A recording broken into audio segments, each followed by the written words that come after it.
जय हिंद प्यारे बच्चों, स्वागत है आपका आपके अपने परिवार भारतवर्ष क्लासेस में। तो प्यारे बच्चों, इस वीडियो में हम क्लास 12 वीकली टेस्ट 16 नवंबर 2023 यानी कल आयोजित होने वाली हिंदी इलेक्टिव के मोस्ट इम्पोर्टेंट क्वेश्चन को करेंगे। इसमें very very very important question है बच्चा।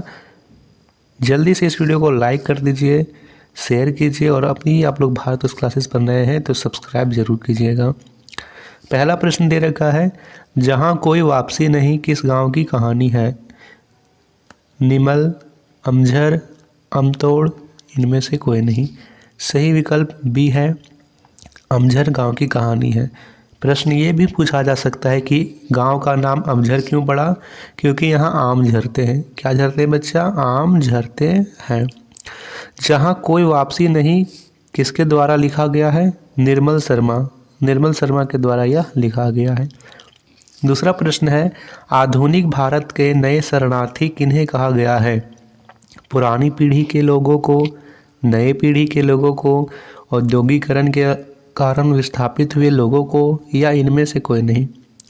तो सही उत्तर है औद्योगिकरण के कारण विस्थापित हुए लोगों को नए शरणार्थी, आधुनिक भारत के नए शरणार्थी कहा गया है। अमझर के गांव की आबादी कितनी थी? 10,000, 8,000, 50,000 या इनमें से कोई नहीं? क्या होगा सही विकल्प? बिल्कुल सही, 50,000 थी।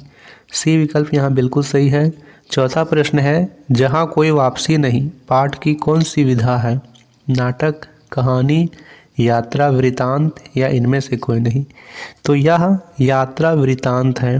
ठीक है, सी विकल्प सही है। यहाँ पे जो पाठ है जहाँ कोई वापसी नहीं, यात्रा वृतांत है। पांचवा प्रश्न है, शेर के पेट में सभी जानवर स्वेच्छा से क्यों जा रहे थे? प्रलोभन के कारण, अंधविश्वास के कारण, डर के कारण, इनमें से कोई नहीं? तो बच्चा सभी जानवर प्रलोभन के कारण जा रहे थे।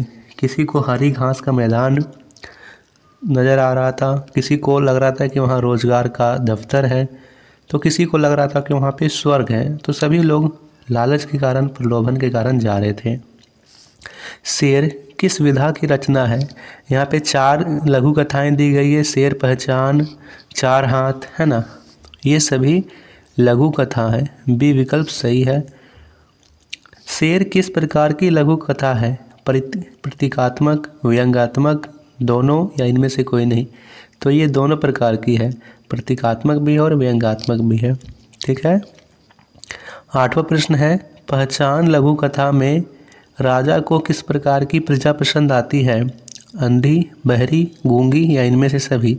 तो ये सभी प्रजा पसंद आती है। राजा क्या चाहता है कि प्रजा देखे ना देखे, ना ही सुने ना ही बोले, किसी प्रकार का वो काम ना करे, तब वह प्रजा सबसे अच्छी है। राजा किसी भी प्रकार का अन्याय करे, किसी भी प्रकार का आदेश दे, उसे चुपचाप मानते रहे, इस प्रकार की प्रजा राजा को पसंद आती है। बरगद के पेड़ के नीचे कौन सा जानवर बैठा हुआ था? शेर, बाघ, हिरन या जिराफ?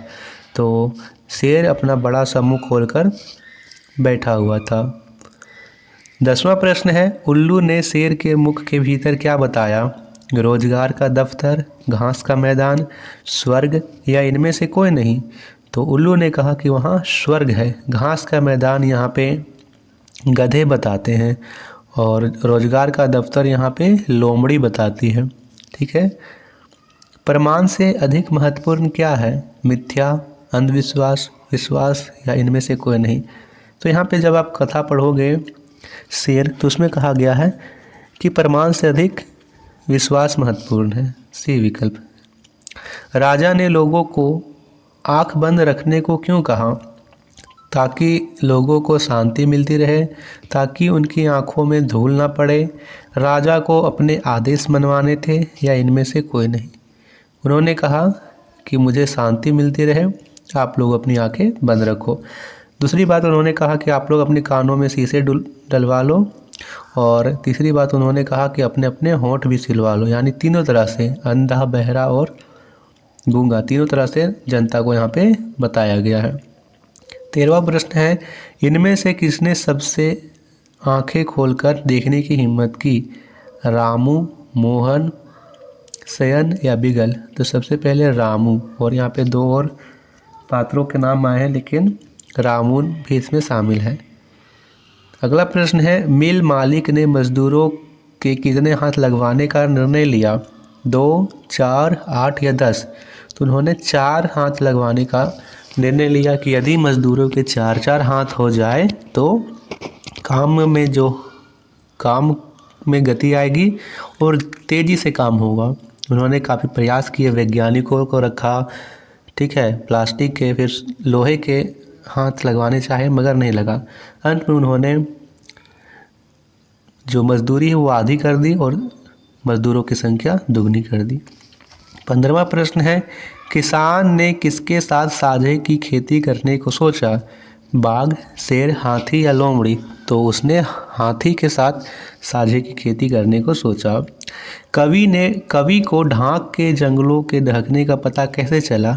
कविता से, चिड़िया से, जंगली जानवर से या इनमें से कोई नहीं? तो कविताओं से उसे पता चलता है, ये विकल्प। 17वां प्रश्न है, कवि ने बाधाओं का प्रतीक किन्हें कहा है?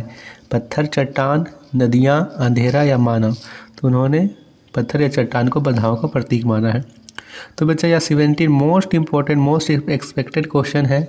आप सभी इसकी PDF हमारे टेलीग्राम चैनल भारतवर्ष क्लासेस से डाउनलोड कर लीजिए और रिवीजन कीजिए। थैंक यू बच्चा, आप सभी इस वीडियो को ज़रूर लाइक और शेयर कीजिए।